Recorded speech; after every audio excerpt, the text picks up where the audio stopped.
ইমানে বেছি গৰম পৰিছে সেইকাৰণে ভাবিলোঁ আজি ৰাতিপুৱাৰ জলপানত দৈ খাওঁ। দৈ যিহেতু গৰমৰ কাৰণে ভাল। আৰু জলপান ৰেডি কৰি থাকোঁতে সিফালে বাজিলে আমাৰ কলিং বেলটো। আৰু দুৱাৰ খুলি পুৱাই পুৱাই পালোঁ উপহাৰ। আৰু উপহাৰো হৈছে খোৱা বস্তুৰ।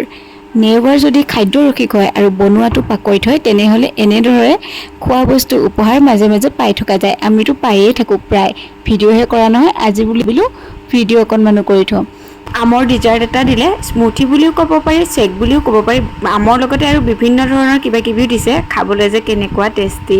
লগতে ভাতৰ লগত খাব পৰাকৈ আছিলে দীঘল দীঘল বেঙেনা ফ্ৰাই আৰু ভাতকেৰেলাৰ পুৰ। ভাতকেৰেলাৰ বতৰ যিহেতু ভাতকেৰেলাৰ পুৰ।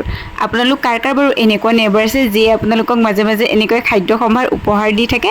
এনেকুৱা নেইবাৰ পাবলৈ কিন্তু কপাল লাগিব দেই।